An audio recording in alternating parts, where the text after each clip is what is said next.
Welcome to triple S சமையல். இன்றைக்கி நம்ம வந்து சாம்பார் சாதம் செய்ய போகிறோம். அதுக்கு எண்ணெய் ஊற்றிருக்கேன். எண்ணெய் காஞ்ச உடனே கடுகு போட்டு பொரியணும்.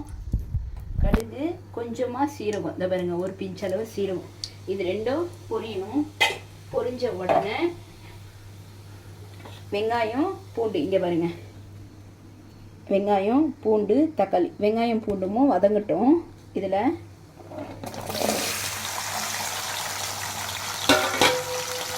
நம்ம தக்காளி அரிஞ்சு வச்சிடலாம். வெங்காயமும் பூண்டு வதங்கிறதுக்குள்ள தக்காளி அரிஞ்சு வச்சிடலாம்.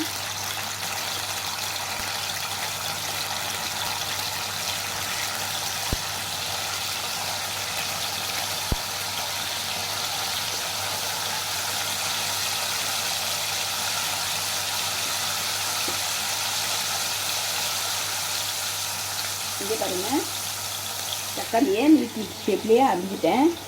இதுக்கு என்னெல்லாம் தேவைன்றதை காமிக்கிறேன் பாருங்க. புளி வந்து ஒரு நெல்லிக்காய் சைஸ், வெங்காயம் வதங்கினே இருக்கட்டும், அதுக்குள்ளே புளி ஒரு நெல்லிக்காய் சைஸு கரைச்சி வச்சுக்கணும்.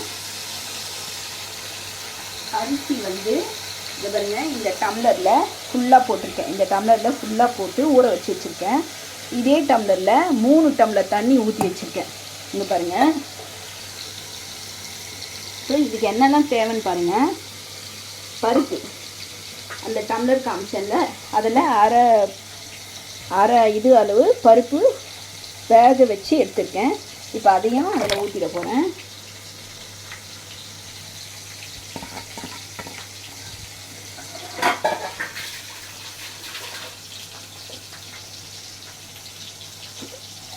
இங்கே பாருங்கள், இதுக்கு தேவையான அளவு மஞ்சாத்தூள், அப்புறம்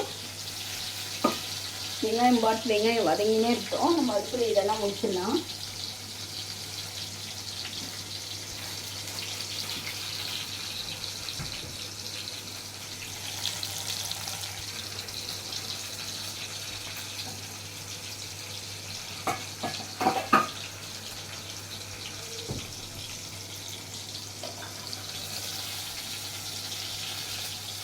வெங்காயம் ஒரு பிஞ்சளவு, அப்புறம் உப்பு தேவையான அளவு, அந்த சாதத்துக்கு தேவையான அளவு உப்பு. இதை பாருங்க, கல் உப்பு தான் போட்டிருக்கேன். அங்கே பாருங்க வெங்காயம் வெந்துனே இருக்கு.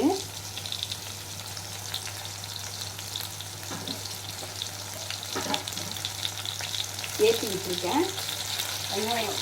வெங்காயமும் பூண்டும் வதங்கினே இருக்கு.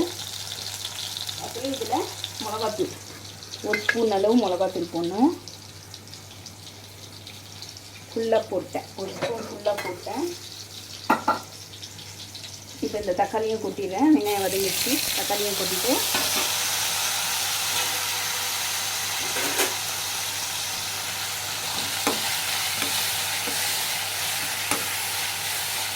கொஞ்ச நேரம் இதை வதங்க விடணும்.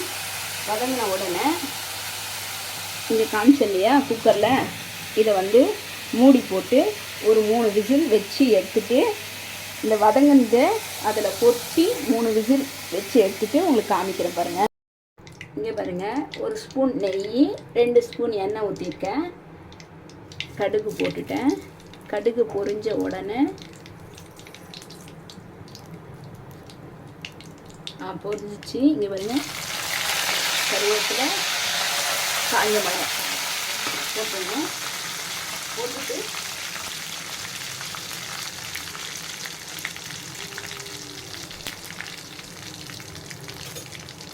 ஒரு ஸ்பூன் அளவு சாம்பார் பொடி போடணும்.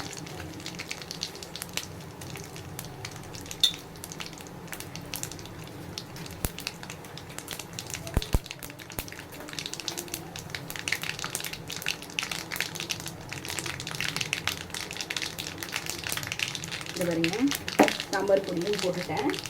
இப்போ இதை எடுத்து அந்த சாம்பார் சாதத்தில் கொட்டிடணும். பாருங்க, சாம்பார் சாதம் சூப்பராக ரெடி ஆயிடுச்சு.